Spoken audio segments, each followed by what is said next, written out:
But it's this context where you just don't have the labor force, right? And so, sure, your unemployment rate is low, but it's because you're not adding people.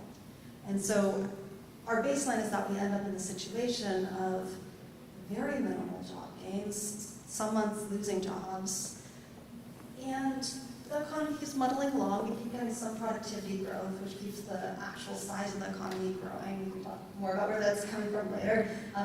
Not from trade, don't worry, before you push back on that.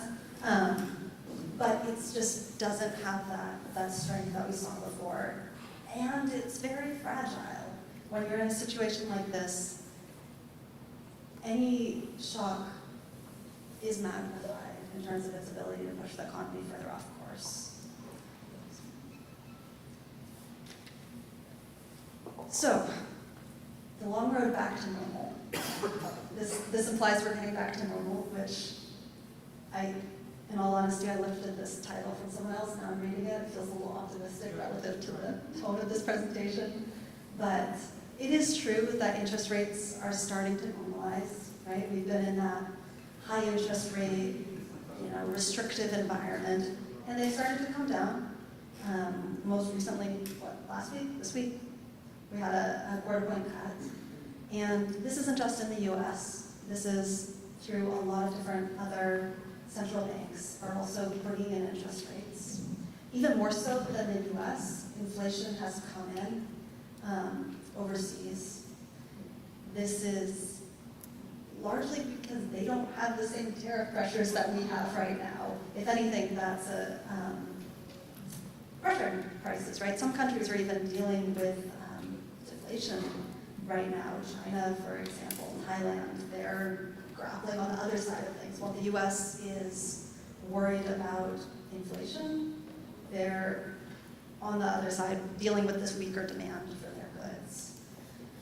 The reason that I went into this chart in the previous two ones talking about the labor force, talking about prices, is because those are the two major factors that the Federal Reserve looks at when it determines interest rates and where to go when they should cut. Lately, they've been more concerned about the labor market than inflation. That's why they've kept cutting. And there's good reason for that. We've seen previously the labor market is struggling. But there's also this upward pressure on prices. And it's putting them in a really difficult position and making it more difficult to forecast exactly where rates are coming. Currently, our outlook has one more rate cut this year. It seems more and more likely there'll be two, so we're probably moving in that direction, and some more gradual cuts next year. Not getting into expansionary monetary policy territory, but getting closer to neutral. So in some ways, we expect that'll provide a counterforce to some of the pressures from elsewhere in the economy. So maybe a little bit of positivity, but also there's risk there as this process continues. Right. Just to wrap this up a little more here. What do we expect? I talked about how we don't have a recession in our baseline, not in the US at least. Some other countries are already struggling with this. Canada, for example, seems to already be in recession. It's been losing it's lost something like 100,000 jobs in the last 2 months, which is significant compared to the size of Canada's economy. But all over the world, there are this heightened risk of recession. And that's because these trade implications, the policy implications that the US is pushing through are global in their impact. Making countries either cutting off their access to the US market because, like with China, some things are just too expensive to really continue at this point, or having to absorb some of the tariffs themselves, that in turn compresses those profit margins, and it's weighing on growth globally. So our outlook is for a much slower economy this year and into 2026 than what we were expecting back in November of last year, kind of our pre-tariff baseline, we call it. And that means, like I said, we're in a vulnerable situation. There is a lot that can go wrong. And the last slide will put that in full perspective. These are small because there's a lot of risks that I need to fit on this chart. This is what we call a risk matrix. So the higher things are on this matrix, the more likely we believe they are within the next year. On the right side, that x-axis, it's the severity of that risk. So if it's more likely, if it has larger economic impacts, it'll be further right. So really what you need to worry about is that top right quadrant. And those are the ones I've highlighted in red here. You can see that that most acute risk in terms of its severity and its likelihood is the trade war in Palestine. We don't have clarity as to where this will end up because we've had some trade deals signed, but we've also had new tariffs appear seemingly overnight in new areas, and so this is a really real risk. Other risk I'd highlight is the Federal Reserve missteps, and this, in the current environment, whether they lower rates too quickly, whether they don't lower them fast enough, it could really go in either direction. I don't have a crystal ball. I don't know the right choice here. I don't even think they have the information to make the right choice, given that we don't know where this trade policy is necessarily going to end up. We've had a little bit of stabilization, but that's only a small amount of clarity here. So where that monetary policy and that normalization falls on that continuum of possible outcomes is a really real risk for either reigniting inflation. We expect an uptick, but not anywhere near what we saw coming out of the pandemic, for example, or leading to a recession by crushing the labor market through overly restrictive policy and not providing the stimulus the economy needs to get through this. So we can talk about any of these other risks later on, but that broadly is our outlook. I hope it was not too depressing for you all. Thank you, Emily. This is very thoughtful. I'm going to likely follow the bus here. So let's bring this a little bit closer to home. So we heard in the morning that cases in Rhode Island hit hard. There is a survey that was done in the summer showing that about 80% of overall our businesses who are in the manufacturing sector, they are seeing an increase in cost of inputs, and that's up. Two-thirds of them are seeing the bottom lines being affected in a very significant way, and they're getting faster. So local businesses are feeling the pain here in Rhode Island. So my question is, we are not an island, as we heard in the morning. We are fully integrated into the New England economy, Connecticut, and even further south. Can you talk a little bit about what you're seeing in the local economies and how is the government responding to changing the regulatory landscape? And perhaps what they should be doing that they are not doing. Okay, there's a lot there. I will add Massachusetts is an important part of that. Oh yeah, certainly. Just saying, as a Massachusetts resident. What should they be doing? How are these impacts coming through?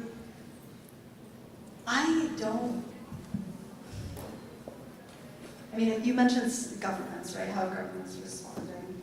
And I think part of the problem right now is there's so much on their radar in terms of what they need to contend with, that they're not in a situation where they can explicitly come in and provide fiscal support to some of these industries. Finances are just too tight. So the best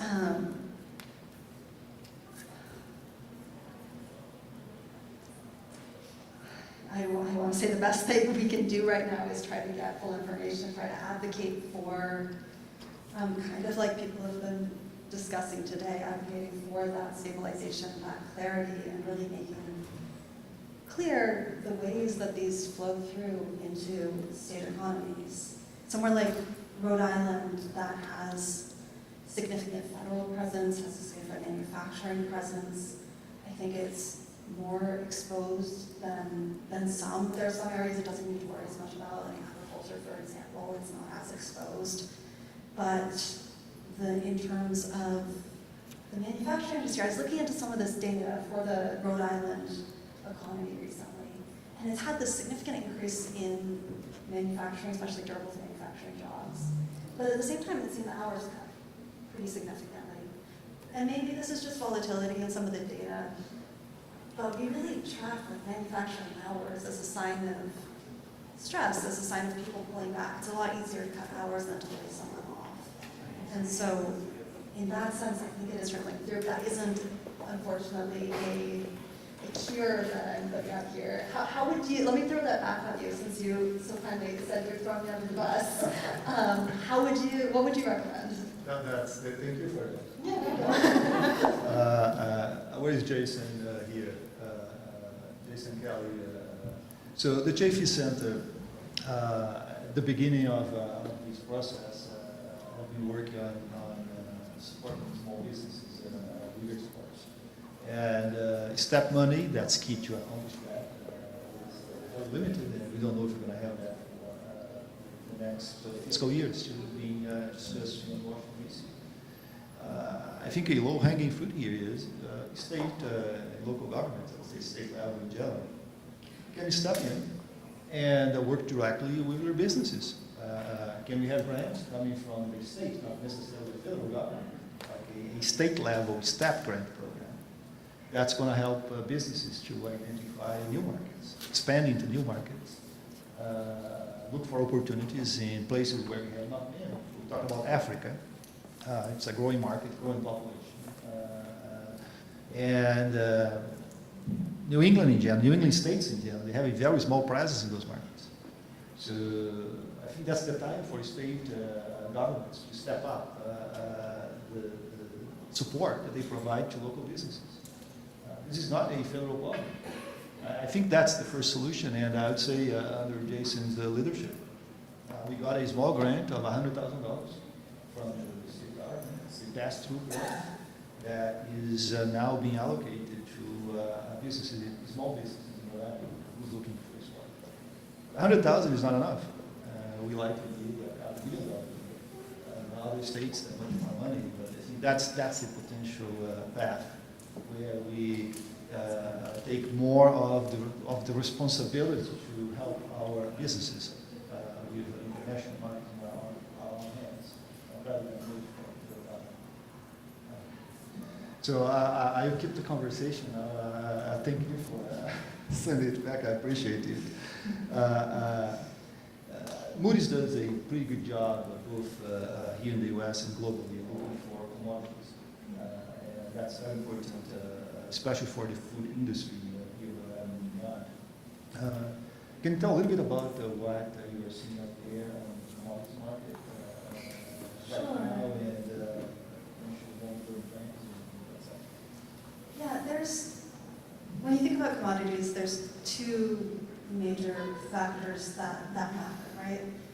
For a lot of these, it's the strength of the economy, right? If you're thinking about things like metals, things like oil, the demand is pretty strongly correlated with how fast an economy is growing, right?